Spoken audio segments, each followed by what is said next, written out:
नमस्कार बच्चों, आज हम पढ़ेंगे कुंवर नारायण द्वारा रचित कविता के बहाने। किंतु उससे पहले मैं आपको बताना चाहूंगी कि कोरोना महामारी के कारण सीबीएसई ने आपके पाठ्यक्रम का 30% भाग जो है वो काट दिया है। मैंने 2 दिन पहले उसकी पीडीएफ भी आपके पास भेज दी थी, लेकिन मैं आज खुद भी आपको बताना चाहूंगी कि आपके कौन कौन से जो पाठ हैं और कविता है, जो आपका गद्य और पद्य भाग है, वो काटा गया है। तो आज जो हम पढ़ेंगे कविता कुंवर नारायण की कविता के बहाने, वो नहीं कटी है। उससे अगली उनकी जो कविता है, यानी उन्हीं के द्वारा रचित कविता बात सीधी थी पर, वो भाग उनका कटा हुआ है। इसके अलावा सूर्यकांत त्रिपाठी निराला की बादल राग, हरिवंश राय बच्चन की आत्म परिचय, आलोक धनवा की पतंग, उमाशंकर जोशी की छोटा मेरा खेत व बुगलों के पंख तथा गद्य भाग में विष्णु खरे का चार्ली चैपलिन तथा हजारी प्रसाद द्वारा रचित सीरीज के फूल जो है पाठ कटे हुए हैं। इसके तो अब आइए हम आज शुरू करते हैं कुंवर नारायण द्वारा रचित कविता के बहाने। तो इसमें मैं आज आपको इस कविता का सारांश बताऊंगी कि इस कविता में कवि ने क्या बताया गया है। सिर्फ इतना ही बताऊंगी। वैसे मैंने आप 2-3 पॉइंट इसमें है जो मैंने आपको मेन से पॉइंट जो है वो लिखकर भेज दिए हैं। तो आइए आज हम शुरू करते हैं कविता के बहाने। कवि इसमें बताता है कि कविता जो है वो चिड़िया के समान भी हो सकती है, लेकिन वो उससे अलग है। वो कैसे बताता है कि कवि कहता है कि कविता एक उड़ान है। यद्यपि कविता चिड़िया की उड़ान के बहाने से व्यक्त हो सकती है, लेकिन कविता में भावों और कल्पनाओं की उड़ान होती है। यानी कवि अपने भावों से, अपनी कल्पना से कहीं भी आ जा सकता है। वो बड़ी ही व्यापक और असीम है, जबकि चिड़िया की उड़ान सीमित होती है। चिड़िया एक घर से दूसरे घर, बाहर से भीतर, भीतर से बाहर छोटी मोटी उड़ानें भर सकती है, परंतु कविता कल्पना के पंख लगाकर कहीं भी आ जा सकती है। यानी वह असीम दूरी और अनंत ऊंचाई तक उड़ान भर सकती है। कविता की कोई सीमा नहीं होती, उसे किसी सीमा में नहीं बांधा जा सकता।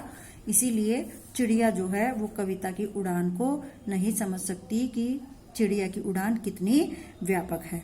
यानी कहने का भाव क्या है कि कवि के जो भाव हैं उनकी कोई सीमा नहीं है। दूसरा हमारा जो पद है उसमें कवि ने बताया है, उसमें कवि ने फूलों का उदाहरण दिया है कि कवि कहता है कि कविता की रचना फूलों के समान भी हो सकती है। यूं तो कवि कविता में सुंदर फूलों के खिलने का वर्णन कर सकता है, उसकी शोभा का भी उल्लेख कर सकता है, लेकिन कविता की सुंदरता को खिले हुए फूल भी नहीं समझ सकते। क्यों? क्योंकि फूल जो हैं वो कुछ समय के लिए खिलते हैं, अपनी सुगंध बिखेरते हैं और फिर वो सूख जाते हैं, लेकिन कविता के मधुर भाव कभी भी नहीं सूखते, कभी भी नहीं मुरझाते।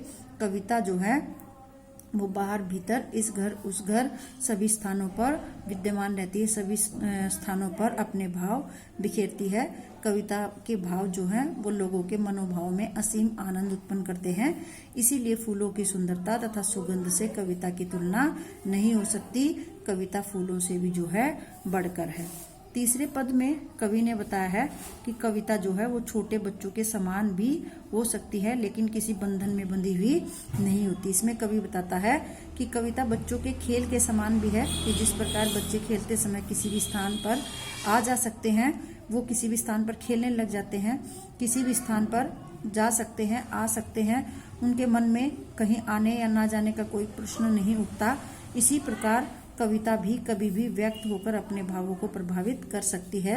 जब बच्चे खेल में मग्न हो जाते हैं तो बाहर भीतर के बारे में नहीं सोचते, वे यहाँ वहाँ कहीं भी खेल का स्थान ढूंढ ही लेते हैं। उसी प्रकार कविता भी अतीत, वर्तमान, भविष्य तीनों कालों में जो है वो व्यक्त हो सकती है, की जा सकती है। इसीलिए वह बच्चों के खेल की तरह ही क्या है, बाधाहीन है। तो ये थी हमारी कविता के बहाने की जो हिंदी, जो मैंने आज आपको सिर्फ हिंदी बताई है। बाकी कविता जो है हम कल करेंगे। आशा करती हूँ कि आप इस कविता की जो हिंदी है, कविता का जो सारांश है, वो जो मैंने बताया है, उससे कविता के बारे में समझ सकते हो। आपके मन में जो प्रश्न उठता है इस कविता में क्या है, वो मैंने आपको बता दिया है। तो मेरी इस वीडियो को सुनकर आप इस कविता के बारे में समझ गए होंगे। धन्यवाद।